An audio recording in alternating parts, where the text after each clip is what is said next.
A criatividade não existe. O que existe é o processo de aprendizagem. Se focarmos em estar certos, não somos capazes de aprender e, portanto, criar. Ficaram curiosos? Venham conosco!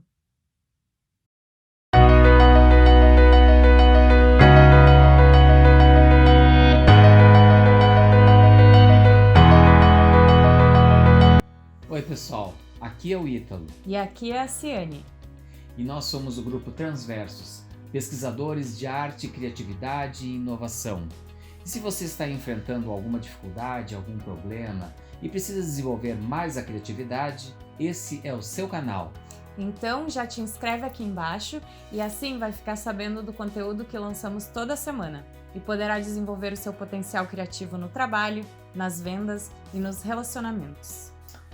Mas você começou o vídeo dizendo que a criatividade não existe? Isso mesmo. Vamos ter que desistir do canal. Desculpa aí, gente. Vamos encerrando o vídeo. Paradinho aí. E qual é o problema de dizer que a criatividade não existe? Se a criatividade não existe, significa que as pessoas não vão mais olhar os nossos vídeos. Sim, mas lembra do que eu disse depois. Não existe criatividade, mas existe aprendizagem. Então, nós vamos fazer vídeos sobre aprendizagem? É errado falar criatividade? Tudo que eu estudei todo esse tempo foi enganação? Socorro! Calma, Ítalo, você vai desesperar nossos espectadores. Então explica aí, o que você quer dizer? Ok, eu vou começar fazendo uma pergunta para você e para toda a nossa audiência. Se a criatividade existe, onde ela está localizada? Bom, não sei. Acho que podemos dizer que ela fica na cabeça. Verdade. Associamos o fato de ter ideias com a cabeça. Mas não podemos dizer que figuras que se expressam pelo corpo também são extremamente criativas? Realmente. Existem muitos exemplos de figuras criativas que não associamos simplesmente com a cabeça. Poderíamos falar do Rei Pelé do futebol, de Isadora Duncan, que renovou a dança, ou Bruce Lee, que foi mestre do Jeet Kune Do. Primeira coisa que precisamos refletir. A criatividade não é simplesmente uma coisa que está nas nossas cabeças. O nosso cérebro tem regiões que são importantes para o pensamento criativo, mas temos que perceber que o cérebro não é separado do corpo. Somos seres integrados e em constante mudança. Você quer dizer que a criatividade não tem um lugar específico dentro de nós? Que não temos um órgão único com a função principal de ser criativo? A neurociência explica que o cérebro é um centro de organização e processamento de informações e tem regiões especializadas. Por outro lado, ele não poderia funcionar se não tivesse suas conexões pelo corpo com o sistema nervoso periférico. Mas ele não tem uma parte específica para a criatividade?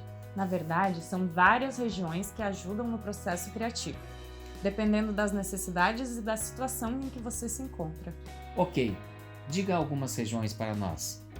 Por exemplo, o córtex pré-frontal, dorso lateral e algumas áreas frontais associadas compõem o nosso centro executivo. É a parte que faz o planejamento e o raciocínio abstrato. E qual a importância dele para o processo criativo? É a sua capacidade de perceber a situação em que se encontra e reconhecer o problema para poder pensar a solução. É a parte que permite que outras regiões do cérebro atuem na busca dessa solução. Uau! E tem outras regiões além dessa? Sim, o córtex pré-frontal medial, junto com o hipocampo, é o centro responsável pela nossa capacidade de assumir a perspectiva do outro. Sim. A capacidade de se colocar no lugar do outro é fundamental para a criação de algo novo, tanto nos negócios como na arte.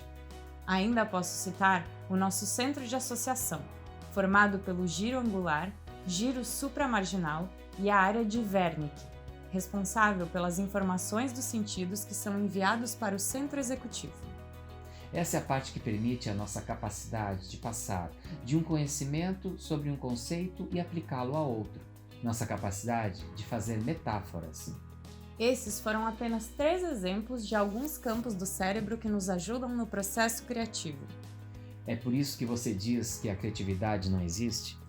Eu quero dizer que ela não existe como uma estrutura fechada nos seres humanos. Ela está mais para um conjunto de relações biológicas e culturais misturadas que todos têm. Mas você disse que se não existe criatividade, pelo menos existe aprendizagem. Você quer dizer que para criar precisamos apenas aprender? Como já dissemos em outros vídeos, existem muitos fatores para o processo criativo. No entanto, o que importa de todos esses fatores são aqueles que podemos manejar. E é aqui que podemos falar de aprendizagem. O trabalho sobre a criatividade é, antes de tudo, um trabalho sobre si mesmo. Eu preciso aprender sobre os meus próprios processos, os meus próprios conhecimentos e minhas próprias práticas. Quando reconhecemos a nossa situação e os nossos limites, podemos construir novos caminhos. Pense em um empreendedor. Ele precisa conhecer os obstáculos externos para levar o negócio adiante. Da mesma forma, precisa se conhecer para saber quais dos atributos que facilitam ou dificultam o seu trabalho.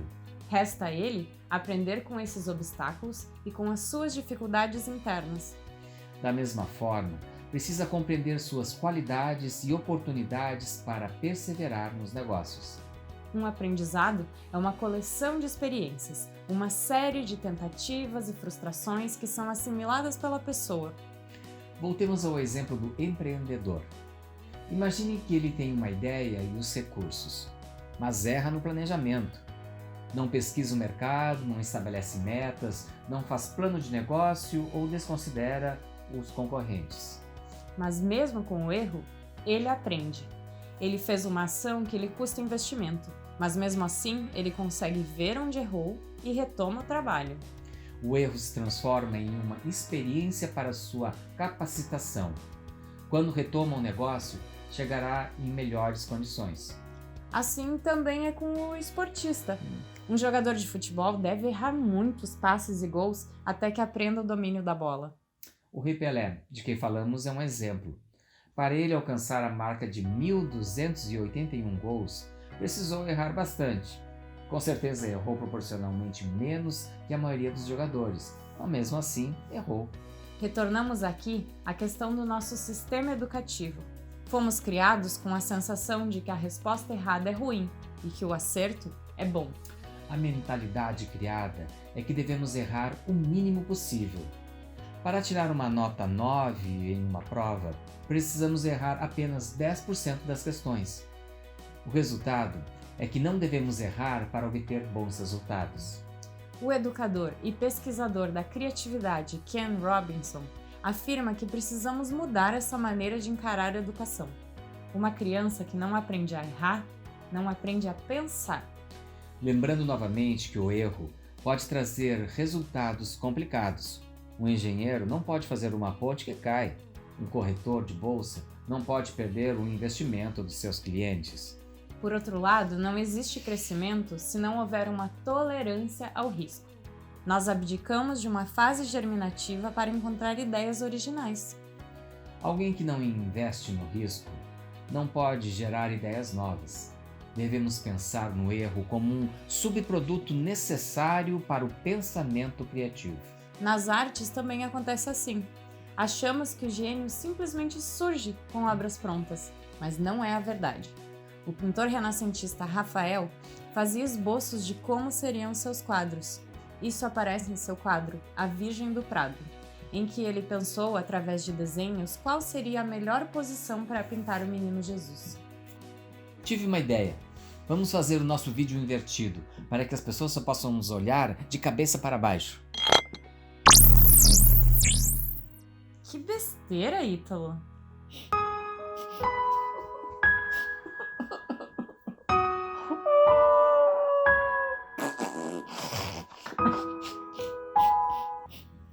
Essa é a atitude que temos diante do erro. Punimos as pessoas que experimentam algo novo. Deveríamos ter um olhar mais amigável para as tentativas que fazemos, mesmo quando aparecem ideias ruins, como essa do Ítalo. A aprendizagem aparece quando enxergamos o erro como um ponto de apoio para a inovação. Ao invés de sermos maldosos, como a Ciane foi comigo, devemos ser curiosos e perguntar onde aquele erro pode levar. Outro aspecto importante do erro como parte do aprendizado é que ele serve para termos um feedback. Quando as coisas falham, é que prestamos atenção nelas e conseguimos aprender sobre o seu funcionamento. Nós descobrimos as coisas por tentativa e erro, e não por tentativa e acerto. O feedback negativo informa que o caminho que estamos tomando não está sendo proveitoso. Os padrões de segurança de empresa são criados quando se percebe uma falha em seus procedimentos. Somente depois do acidente do superpetroleiro Amoco Cadiz poluir o litoral da Bretanha em 1978 é que foi possível revisar a estrutura de segurança dos transportes petrolíferos. Bom, diante disso tudo, vamos agora para mais uma das nossas dicas de criatividade. Dica criativa.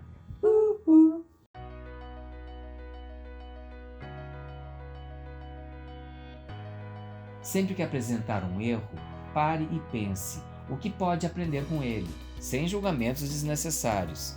Aproveite para pensar se o seu equívoco foi um erro de ação ou de omissão. Pode se perguntar se você não está falhando por perder oportunidades ou se você não está reconhecendo seu próprio modo de operar. Lembre-se, não se preocupe em ter ou não ter criatividade como se fosse uma dádiva.